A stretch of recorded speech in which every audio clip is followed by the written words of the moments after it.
Welcome to CX&Chill, the real, raw customer experience podcast from XOStudios and XtendOps.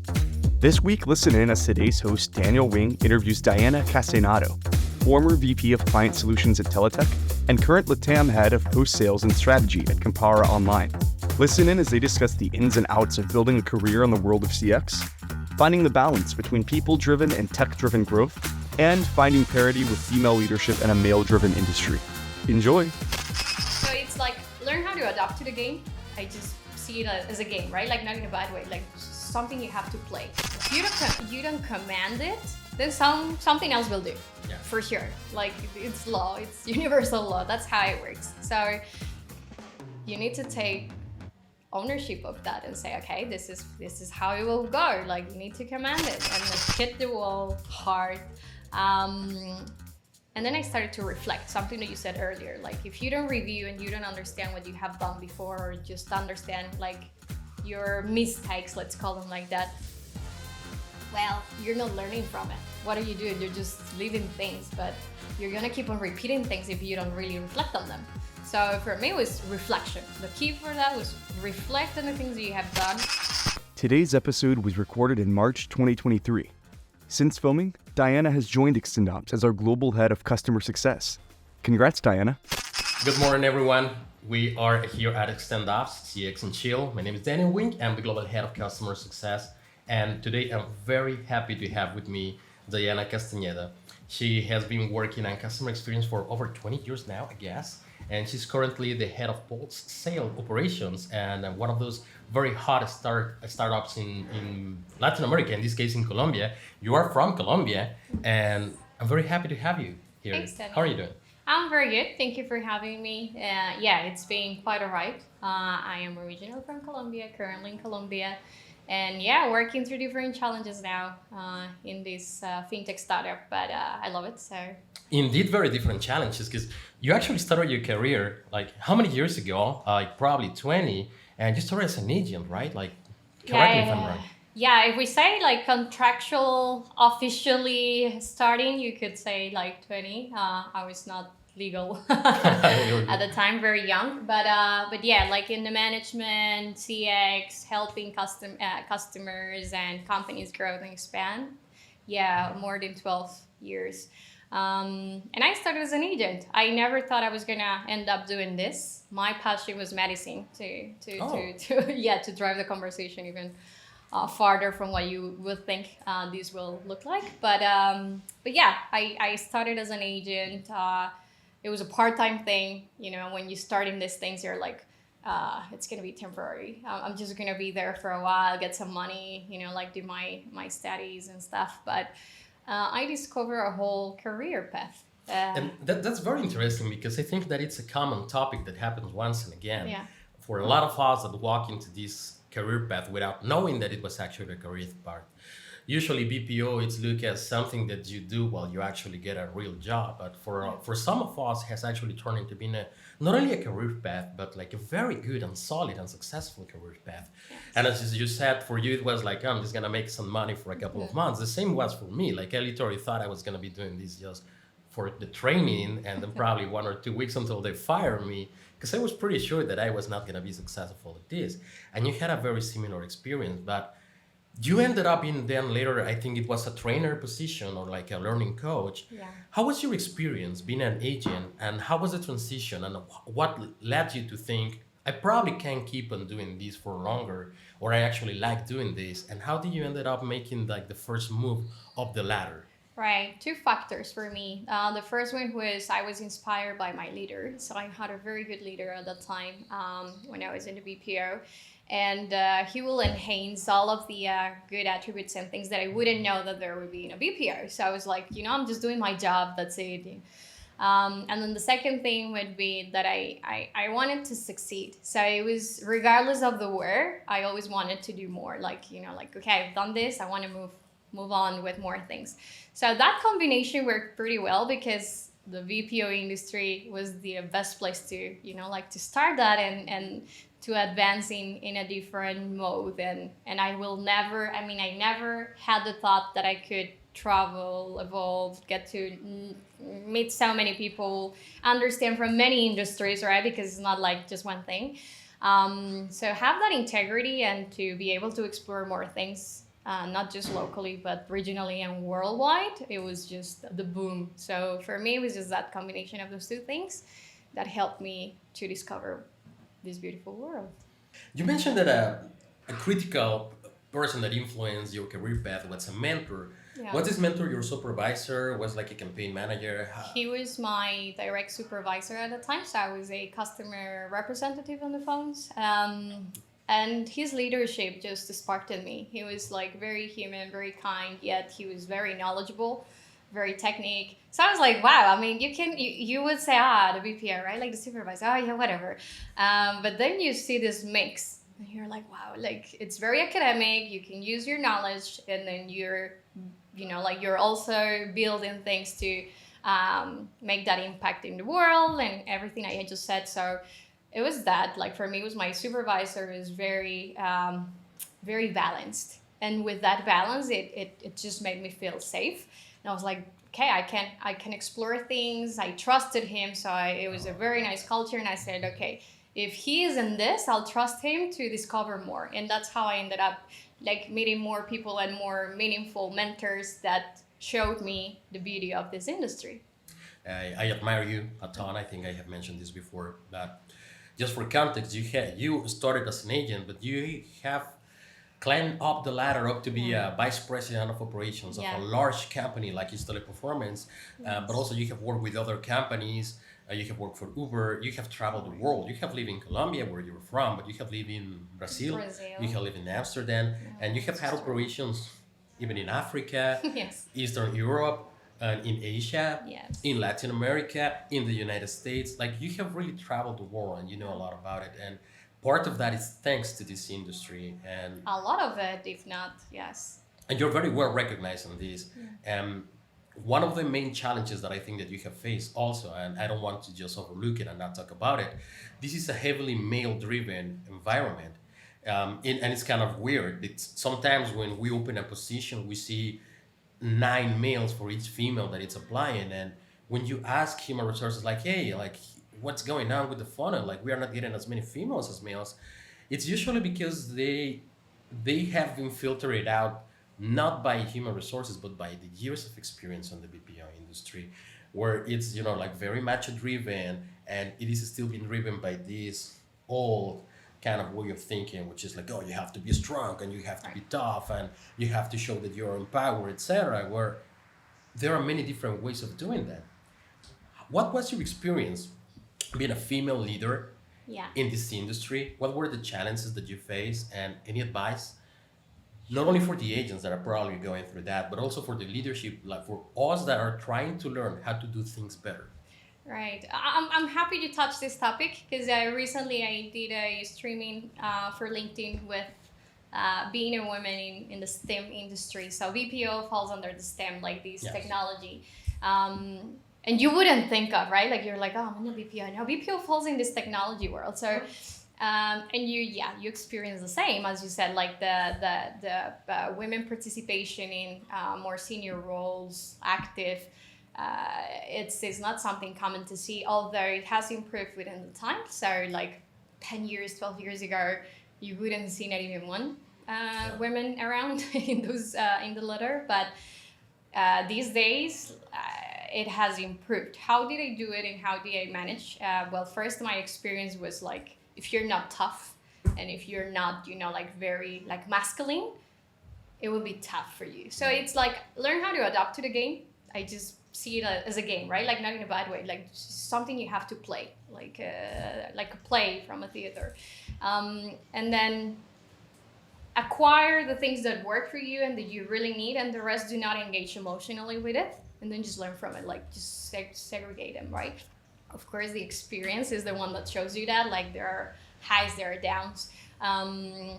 But at certain point, that as a woman helped me to understand myself better and to see who I was. And then just to show that or to transmit that to to the rest of the people that I was working with, and showing that there are other ways, not just the masculine, but not saying cancel the masculine, but just combine it, and have a balance out of that. And that's how it worked for me. Like I perfectly managed it at the end. And today I still see that there's a huge opportunity, right? Like for women to take the lead, but for us to feel confident and not to block the opportunities. So to accept, to embrace, regardless of the result, just go for it and see what's happening. And that's something that culturally also impacts the work. So in Europe, for example, like women are more masculine and they just go and they have a different position. But still they're waiting for something to be given and for them to be accepted. And then in Latin, it's the opposite. It's like, I'm afraid, I don't want to say anything, as the man. So these things are changing with the world, and we're just a sample of it. But I think that if there is someone hearing or whoever is interested on that path, it's worth it, and it's a beautiful path to follow and to make the difference to and contribute. What could we, males, cis males that are in leadership positions in this industry, what could we do differently in order to actually be inclusive? And not just, I think one of the main things that I could do is asking this question, but we actually have to follow through. What have you learned that potentially could have made your life better or easier before? I agree, you're right. Like bringing the topic, it's one of the first things to do, like to recognize that it's a topic and it deserves importance. And then the second thing I would say, try to see things from the different perspectives. So the same way that it's expected from the women, right? Like, oh, you gotta look at the big pictures, do not engage emotionally, don't, like these things happen because of the nature of how we are as women and as a man. I think that just trying to see the perspective from the other side, like putting yourself in those shoes, even though it's going to be harder, it will help you to break the ice into that different type of perspective and see that sometimes it's just, how can you say it? It's not that we don't have the opportunities, but sometimes the female figure, it's more of a receiver. So we're expecting to receive rather than just proactively aggressively go and ask. But once we receive, we multiply that, and then you have like tons of things. So and it's proven, right? Like certain roles are very female driven because more organized, more structured. Not that I'm not saying like the male side of the business, it's not like something that it's unorganized or chaotic, but it could be complemented. And I think that it's meeting halfway. And once you integrate and then everyone will be able to learn from each other, that's the key, cooperation. And if we just if you set your mind into that, you start allowing other approaches, other type of responses, other type of thoughts to be in your mind, and then other type of opportunities emerge. But if you're blocked or if you are within the same perspective, well, you continue the same path. So as an agent, you could apply to workforce management if you're very data driven, if you like the details of mathematics, but also you could be applying to something like QA if what you like is, like the process of really understanding Six Sigma and understanding the quality of what we're doing, or leading people as an operational leader, really empowering people, coaching them, showing them how to do things. Yeah. But you choose, like your first step was to choose on how to teach people and how to develop people. What drove you to do that? Yeah, so I had this supervisor inspirational role. I said, okay, if I had the experience in a different way, like someone teaching me or guiding me this way, perhaps I could have contributed more. So I said, well, why not trying or understanding what like my colleagues are in need of, and explore it. So I'm very like hands-on, like let's do it, let's try it, why not? So that's why, and I like the people interaction, and this is my vocational side. So I mixed it. I started to bring my vocation in the BPO industry, and I said, oh, it can be done. You just need to know like how to tie the dots, right? After that, I had chosen to be a quality analyst because I'm very analytic. I love data. I love the numbers. But that was not very related to people and their development. And then, I remember the operations manager at the time came to me and said, well, you're doing this learning part, you're doing the quality part, we need someone in learning too, but we also need people who can motivate and help others, and you're very good at that. So he also helped me to see what I was doing that I never thought I would have. So I was discovering more things, and I said, well, count me in. I don't know how to do this, but I'll figure it out. And I enjoyed working with people since then. Like all of the things that I can do or that I can remember that I started doing as a coach or supervisor and then operations management and stuff was because of the people and setting, you know, like my structure side of the business within what I was doing, and then applying my academics, and I was like integrating everything. And I'm like, it can be done. So. For me, it was the people, like, final answer. Yeah. So you would say that you're actually people driven, like you care about data and very data driven. But at the end of the day, you think that you are like a people driven person, right? Absolutely. I think that I'm a huge fan of technology, data, like sign me in. But I'm also conscious that we are people having an experience here. So it's how do you combine and take advantage of that? Without forgetting the essence. And we are the essence. So if we don't even understand that we are the essence, why are we inventing, redefining, creating things for what? So it's the purpose behind it. And then just being conscious of that. It has helped me to navigate through, make impact, to know people, to help, to also understand from other experiences. It's been like that, like people driven, but using technology in your favor and data in your favor. I love that bit, that we are the essence. Sometimes I think we forget it. And it's just that we don't put it really on the center all the time. Mm-hmm. With everything that is going on in technology, artificial intelligence getting so powerful that it actually feels like talking to a human being with different, like the reason why a call center is possible is literally because of technology. Before phone calls, it was very like this industry didn't exist. It originally was called a call center. It's way more than a call center nowadays, but technology at the end of the day just facilitates what people do, and it's supposed to bring us together, but sometimes it's the opposite, but it only does it if we allow it to happen. Exactly. That's it. Like if you don't command it, then something else will do. Yeah. For sure. Like it's law, it's universal law. That's how it works. So you need to take ownership of that and say, okay, this is how it will go. Like you need to command it. And then like you unleash a lot of things. Like, and it all boils down to a matter of decision. A decision of what is that you're paying attention to, what is that you think that it's important. And within a BPO, the team that is usually leading those conversations, the one that is creating the culture, I mean, everyone is involved, the one that is calling the shots daily on that, it's operations. And after working on learning and development QA, you went back to learning and development, but then you move into operations as an operations manager. Literally the team that is calling the shots, that is defining what it is important, not only on the service delivery, but on the day-to-day of a team of people. What drove you to do that, and did you enjoy it? Because you kept on evolving your career there. I trusted the leader who was seeing that in me. And then that's when back then I didn't know that was called mentorship. and I decided to trust. I went with my intuition. I said, yeah, let's try it, right? Like they see something in me. I don't see it, but let's try it. And then it was just the fact of like to see your people growing, for them to learn, for them to thank you because no one else had believed in them, or for you to learn from them, right? Like, because it's not just them learning from you. Like when you have a team, you are learning from them and you're serving them. Like that's the whole thing. So for me, it was that.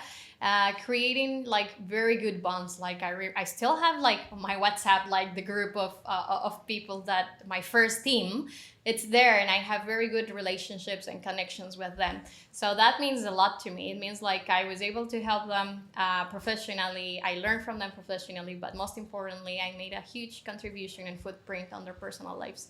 And it's people that I can count with at any time, and they can count with me.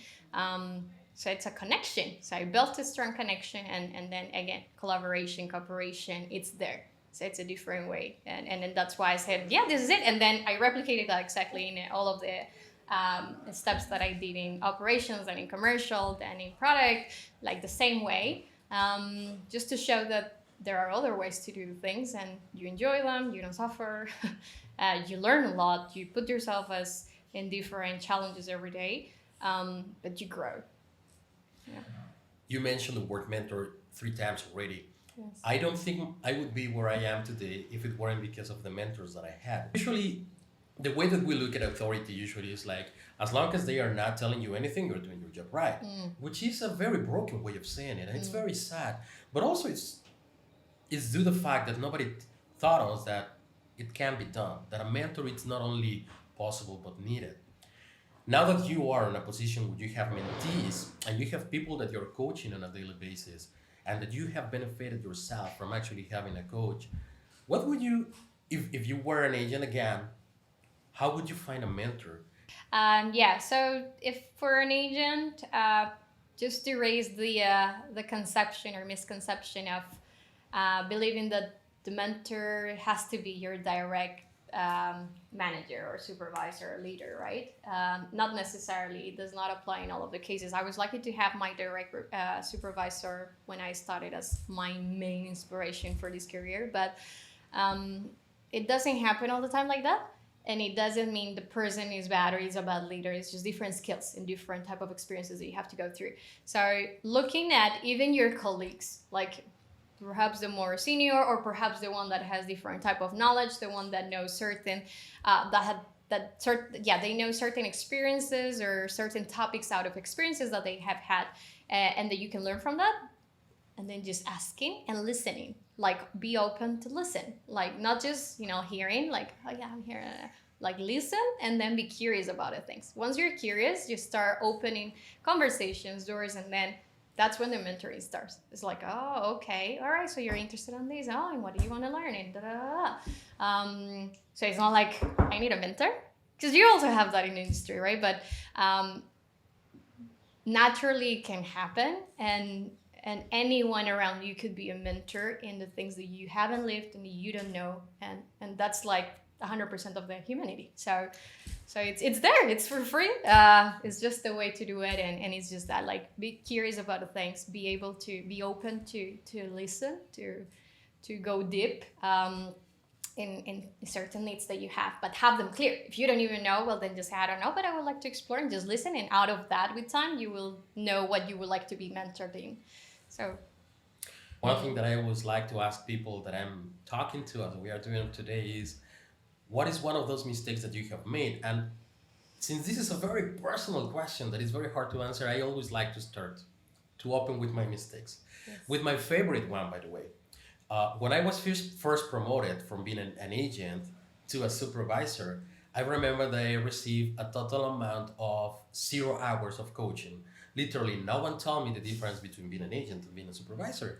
So I've probably made 90% of the errors on the book of errors from a new supervisor. So many mistakes that at a moment I thought I probably just quit this job because I'm not good at it. But it was mainly because nobody really taught me. I was lucky enough that I had a senior supervisor that saw me and was like, okay, this dude actually has potential. Mm-hmm. I'm going to help him. You have to be humble enough to say, okay, I don't know, and I'm gonna be open for someone to tell me how to do it, and I'm gonna try to do it, even if I don't think it's the right thing to do, because obviously what I know is not working.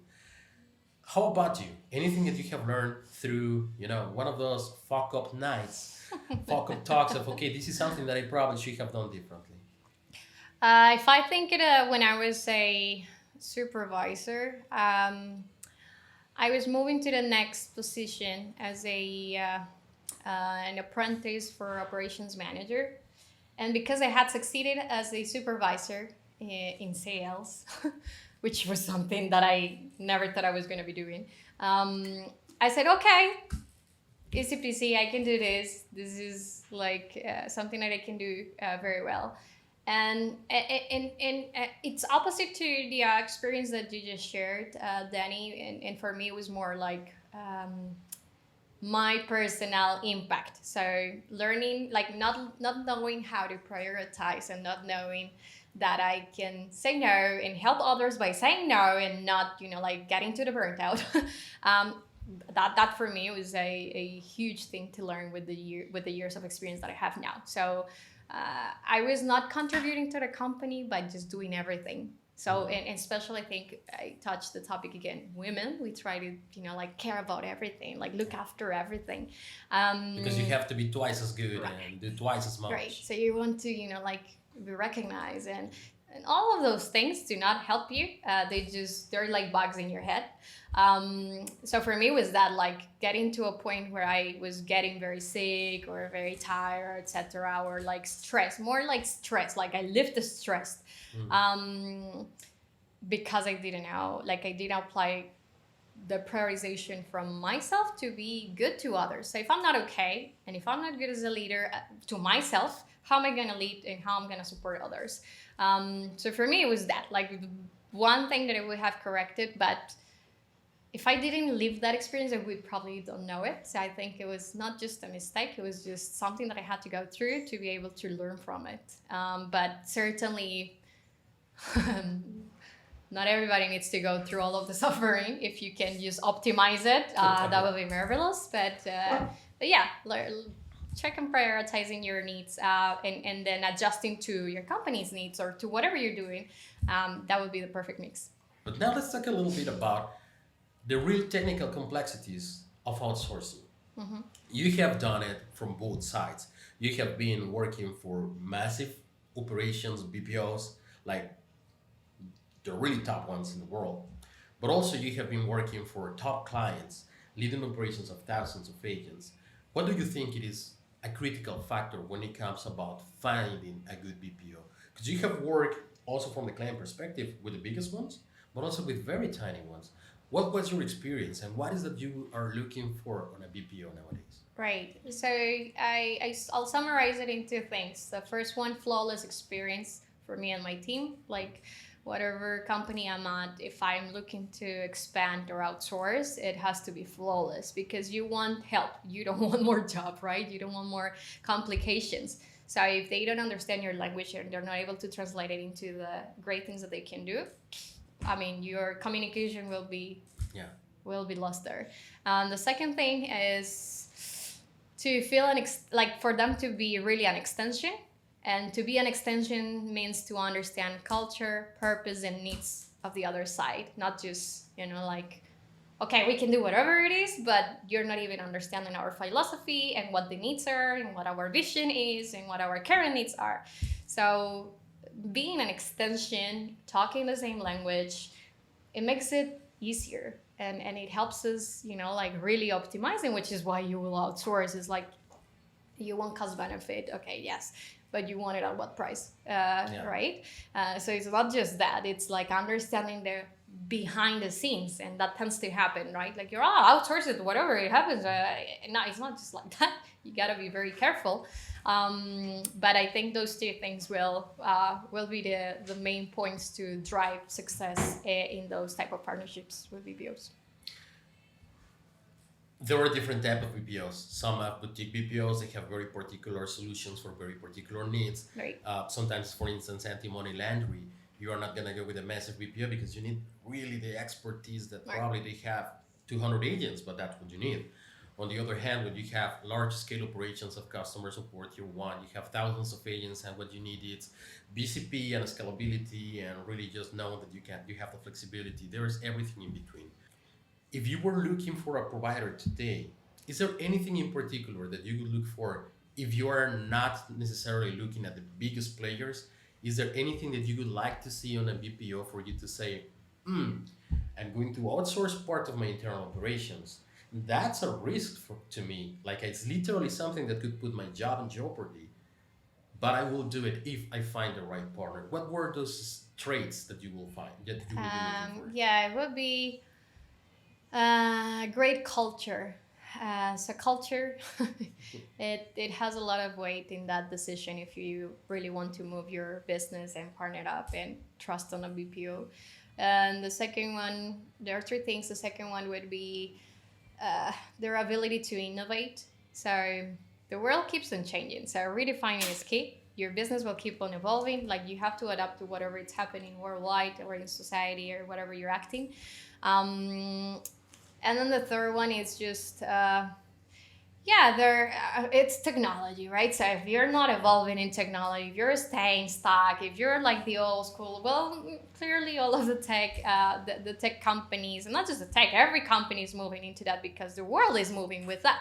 So the needs are emerging towards digital solutions, towards technology projects, towards evolving as humanity in general.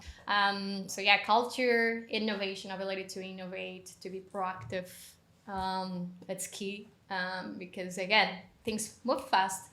I know that right now your company and you yourself personally are working on the automation of certain contact types, and it's something that the entire world is working on. It just makes sense. A lot of people is afraid because they say like, oh, as an agent, I'm gonna be losing my job. Right. I think it's the opposite. Yeah. It's like as an agent, you're gonna be working under really important context versus just Exactly. being transactional, right? And saying like, oh, I'm gonna have to repeat the same thing 50 times during the day. Exactly. That's horrible. But what do you think, or how do you think that automation is going to change the customer experience world? Are you foreseeing any challenges? ChatGPT and whatever artificial intelligence is going to bring. I think it's wonderful, but how do you think it's going to be in the next 5 years? I think we're not ready like in 100%. Of course, this just emerged. Well, not just now, but it has been for the last decade or so. But now it's like the big boom, right, in society. So I think I told you, I'm a fan of technology. So I use the artificial intelligence chats every day. I would say that for the thought of, oh, I'm not gonna have a job, where is room for me, and so on and so on. I don't think it like that. I agree with you. It's like your role, it's becoming more complex. So simple things. That's why you have technology, right? Otherwise, I'm sure you wouldn't have appliances at home. You wouldn't have your phone. You wouldn't have your bank accounts online because they just help you. Right? So that didn't replace the bank itself. They just redefined themselves and they found specific things that they could do to bring more impact, but solve for the simple things with technology to be more efficient. It's all about being efficient in general and optimizing your job, your life, everything. So it's that if you get yourself locked into the thought of, oh no, what am I gonna do? Well, new things will emerge because you have to look after what's the data, what's the technology doing, what else, what are the new needs, because new needs will emerge. So that's where you will be heading to. So I think it will be just embedded, right? Like we're working in conversational commerce in my current job, and everybody's like, what's gonna happen? What's this? And it's just lack of familiarity with the terms and knowing what this is going to mean. But it's just like an A/B test. Like you're just experiencing new things, and you don't know how the world is going to react. You have also new generations coming into the labor work, and in general, right, like in society. So we're in the middle of a transition. So change is the main character here. But it's not like we can just take it out. AI is coming, it's working for certain things, for certain industry, for certain countries, for certain cultures. But the key point of understanding your client and the inputs are given by the human. And if I don't even know how to treat a customer in X, Y, or Z industry and this type of needs, then I'm not able to build anything efficiently with an AI solution.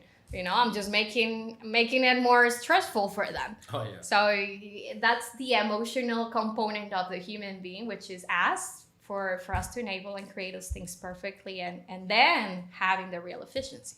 So I don't see them separating. I don't see them like Terminator or something. It just, no. It's kind of crazy because a lot of people seem to think that even the most powerful artificial intelligence, it's going to be able to actually recreate and understand the emotions of someone that is frustrated, when sometimes as human beings we cannot. Right. We see someone frustrated, we see why they are frustrated, and we're not able to really empathize. Right. So sometimes I see it as if you remove the selfishness of the human being and you only feed him with the empathy, it's going to work. I don't think that's necessarily true, but Anyway, I concur with you. You really need to understand the experience part, like really see where the person is coming from to be able to show empathy, but also to address the problem, find a real solution and take it a step forward. Good if we can automate all the tier one contacts, because sometimes it's really, I just need to know my balance. Oh, well, here is your balance. Right. I don't really need for a human being to be part of that interaction, because also that human being is going to feel frustrated because they feel like a machine. I felt like a machine when I was an agent many times with my contacts, because it was like, well, okay, like provide me your account information access. It's going to be 3 minutes of me asking you questions. Right. Then I know exactly the 5 clicks that I have to make in order for me to get the number that you want. I'm going to give you the number. You're going to say thank you. I'm going to say goodbye. Right. And it's going to happen again probably 3 or 4 times in the next couple of hours. And I'm going to hate myself for that. Right. So I really do believe that it's going to be helping this industry and not the opposite. So it's good to see that someone as experienced as you are actually shares that. And just before we let you go, I have one final favor. I have a lot of operation managers, senior operation managers, QA experts, trainers, learning and development experts that are really looking forward to grow in their career. And one of the most important steps that I think everybody needs, I needed it when I was in those roles, and I need it today, is to understand from a customer's perspective, from the client perspective, what is it expected from us? What is that you would like to see and to receive from your BPO, thinking about those managers that are the ones that are actually working with your agents that are delivering the service? What could be a piece of advice that you could be giving to them, which at the same time could be a piece of advice that you could give yourself, but 10 years ago? Right. I would say not to feel disconnected, because sometimes you're like, oh, I'm an outsourcer. No, I mean, this is where you are. This is your client. Be part of it, right? Like, bring your core philosophy or whatever you have within your BPO, right? Because there are different type of things that are special and unique to each BPO. Then bring them in and mix them with what the client, like what the other company needs. So that collaboration and that, I would say, that ownership, because take ownership yeah. of of the other side without being afraid of anything, because that's what we need. Like that's why the world needs BPOs and work at scale or small or whatever size you want. It's because we want help. So, and the help only comes if you really take ownership and you feel part of it, and you just, roll your sleeves and you're like, here I am. I'm hands-on. What is it? Like, work together without just expecting to execute. Like, just execution, it's like, it's a big failure there. Of course, it's part of your essential... The foundation. Yeah, the foundations of it. But without it, it's like another machine. And we don't need machines. There you go. Yeah. Thank you very much for your kindness, Diana. It's been a pleasure having you with us. And I hope that we will be having you here again pretty soon. Thank you, Danny. Thanks, I appreciate it. Thanks for having me. Thank you. And that's our show. CX&Chill is a production of XOStudios, the creative marketing arm of XtendOps, with today's host, Stephanie Todd, executive producer, Sean McCreary, producers, David Spear, Clarissa Coronado, and Memo Davalos, editors and videographers, Carlos Alfonso and Santiago Aguirre, graphic support from Jordan Madrid, and social media guru, Claudia Corona. Thanks for tuning in. Check us out next time for more CX&Chill.